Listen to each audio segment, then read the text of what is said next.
By far, one of the simplest ways to evaluate if an intervention is cost-effective is to use a decision tree model. Today, I'm going to show you how you can build a model just like the one you can see on screen using Excel, which allows us to compare 3 follow-up strategies for cancer care. In this tutorial, you will learn about the essential components needed to visualize and parameterize any decision problem, plot results on the cost-effectiveness plane, and conduct sensitivity analysis. Before we dive into Excel, let's take a moment to look at our scenario. Imagine you've been asked to assess the cost-effectiveness of 2 alternatives to routine practice in the follow-up of patients with cancer. The alternatives are a primary-based care follow-up approach and a hospital-based follow-up approach. Each strategy thereby has 2 possible outcomes to detect cancer recurrence: early detection or late detection. We know that for primary care, the probability of early detection is 0.4, while for the hospital-based strategy, that same probability is 0.45. For routine practice, we know that the rate of recurrence in 1 year is 43 out of 100 patients. We also know that there is uncertainty around the probability of early detection in primary care, with the probability value ranging from 0.36 to 0.44. As for our payoffs, we know that early detection is associated with a life expectancy of 7 years, while late detection comes with a life expectancy of 1.5 years. The costs depend on whether the cancer recurrence is detected early or late, and they differ for the 3 strategies that we're evaluating, as you can see in this table. Before I give you a solution in a second, feel free to pause the video here and try to build a decision tree model in Excel that allows you to generate cost-effectiveness results using the information provided in this scenario. Can you calculate the ICER? What are you struggling with? Let me know down in the comments. Let's jump over to Excel to build our decision tree model. The first thing we want to do here is to create the components that we're going to use in our decision tree. Fundamentally, decision trees use 3 main components, which include decision nodes, chance nodes, and end nodes, whereby the latter are also called leaf or terminal nodes. Decision nodes are commonly represented using a box shape like this, and these nodes represent the points where decisions need to be made, and each decision node branches out into possible choices or actions. Chance nodes represent points where uncertainty or randomness is involved. They branch out into possible outcomes, each with an associated probability. We can visualize them with a circle shape like this. End nodes or leaf nodes represent the final outcome or endpoints of the decision tree. They show the result of following a particular path throughout the decision tree. The standard convention here is to use a triangle shape like this one to represent end nodes in the decision tree. Since it can be a bit fiddly to create decision trees in Excel, I'm also going to create a box which we can use to label our branches of our decision tree, for which I'm going to use a freeform shape. If you click once and then hold the Shift key, you can draw straight lines just like this. The last element which you see me add here is a root node, which is the starting point for our decision tree that represents the decision problem we want to visualize with our model. Apart from these components, I'm also adding a color-coded key for probabilities, costs, and payoffs. You could do these via shapes too, but I like having them as color-coded cells so we can use them directly to make our calculations. Now that we've done all of this setup, we're ready to simply copy and paste the components we need to build our decision tree. To start off, I'm adding a root node to represent our decision problem, which is to determine the cost-effectiveness of our 3 cancer care follow-up strategies. From here, we first need to make a decision. Should patients be followed up via routine practice, primary care, or hospital care?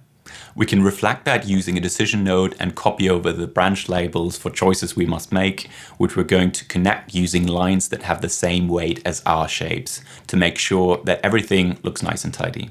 Next, we need to reflect that each strategy can result in either early or late detection of cancer recurrence.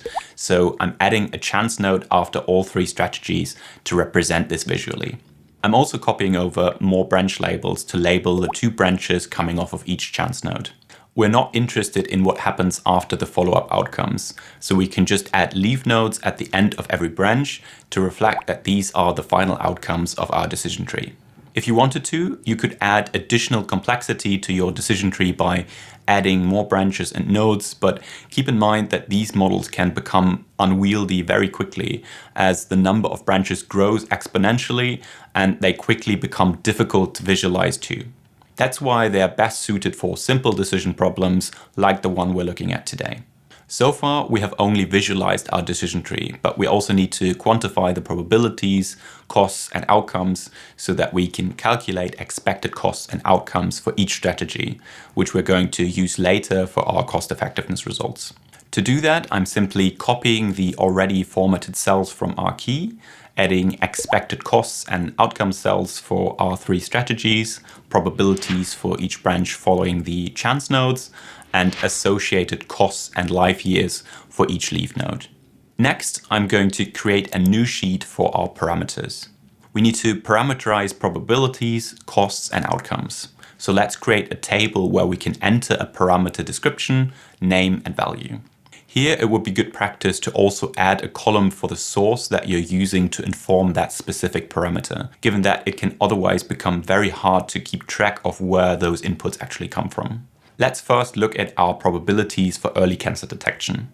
From our scenario brief, we know the probabilities for early detection in the primary and hospital care setting, but there's a small trap built in here for routine care. It's the kind of trap you might find in an exam where rather than giving you a probability, you only get a rate outcome. So you first need to convert it to a probability. Note that it would be wrong to use 0.43 as the probability for early detection in routine care, given that this outcome is expressed as a rate per unit of time, which is 1 year in our case. That's why we need to use this formula for the conversion, which you can calculate in Excel like so. Getting the costs and outcomes into the model is much simpler. All you need to do is make sure to capture the correct costs for early and late detection for all 3 strategies and enter the life expectancy. Here you can see that we've got distinct outcome parameters for each strategy, even though we could have just used 2, since early and late detection life expectancy are identical across our 3 strategies. Before we get to generate our results, the last thing I'm going to do in the parameter sheet is to define a name for each parameter value, which we can do using the name manager in the formula tab. This isn't necessary, but again, it's good practice to do so, given that real HEA models can have hundreds, if not thousands of parameters, and it's much easier to refer back to them using defined names rather than cell references. Finally, we can generate results by coming back to our decision tree sheet. Here you see me add the probabilities to each branch, which I can simply pull in from our list of defined parameters. We don't have the probabilities for late detection, but since early and late detection are the only 2 options following the chance node, we know that these probabilities need to add up to 1. So we can calculate late detection probabilities as 1 minus the early detection probability for each strategy. Once we're done doing that, we can move on to pull in the costs and outcomes as the payoffs for each leaf node, which is easy to do using our previously defined names. All that's left to do now is to calculate our expected costs and expected outcomes. You can calculate expected costs and expected outcomes by simply multiplying the actual costs and outcomes that are provided at the leaf nodes for each strategy with the probability of their respective branch of the decision tree. As an example, the expected costs for routine care are calculated as 0.35 times 3030 plus 0.65 times 12,020. For expected outcomes, it's the same calculation, only that you use the outcome in life years rather than the costs. Repeat that for all 3 strategies and voila, you've got your results. To present our results in a more structured way, we can create a table that summarizes our cost effectiveness outcomes in a new sheet. A common way to rank interventions in a table like this is to sort them from the lowest to the highest expected costs. So our order becomes routine care, primary care, and then hospital care. We've already calculated expected costs and expected life years, so we can simply pull them in from our decision tree sheet. We're also interested in incremental costs and incremental effects, so that we can calculate our ICERs per life year.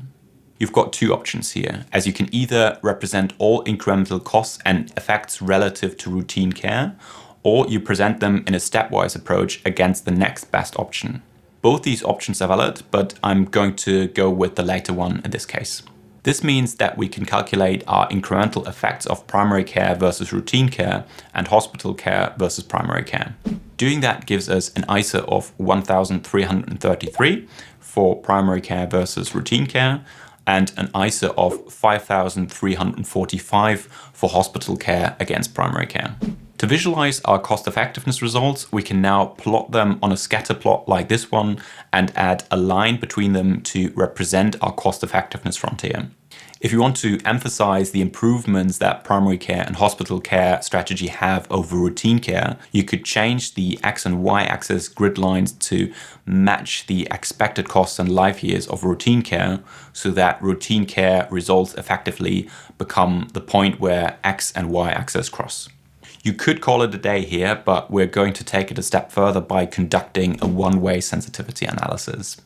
Looking back at our scenario description, we know that there is high uncertainty around the probability of early detection in primary care, with the probability value ranging anywhere between 0.36 and 0.44. We've used 0.4 for this parameter in our base case, but let's explore how sensitive our results are to changes in this parameter. What we want to know is how the change in the parameter PCED affects our ICER. So I'm going to create a table where I'm pulling in the ICERs for primary care versus routine care and for hospital care versus primary care.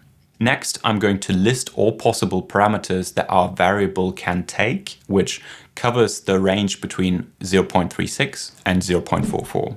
Then I can highlight the range, navigate to the Data tab, and click on What If Analysis and select Data Table.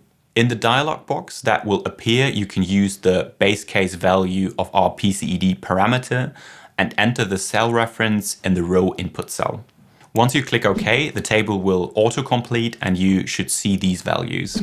To visualize the results of our one-way sensitivity analysis, we can create an XY scatter plot and draw a line through our data points both for the ICERs versus routine care and versus hospital care.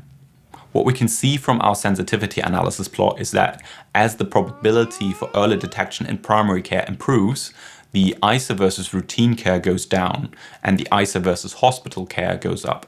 This makes sense as primary care is better than routine care, even if we assume the lowest probability for early detection, and hence the ICER only goes down as the early detection probability improves. In contrast to this, the ICER versus hospital care goes up as the early detection probability for primary care improves, as the two follow-up strategies become more similar in outcomes and hence less differentiated overall. As you can see, building decision tree models in Excel is super simple, and it allows you to quickly generate cost effectiveness results for well-defined pathways with a limited number of options. If, however, you have to model more complex pathways, a Markov modeling approach is the better option. Luckily, building a Markov model in Excel isn't too difficult either, and if you want to learn how to build one yourself using Excel, then click on this link and the video that you can see on screen right now.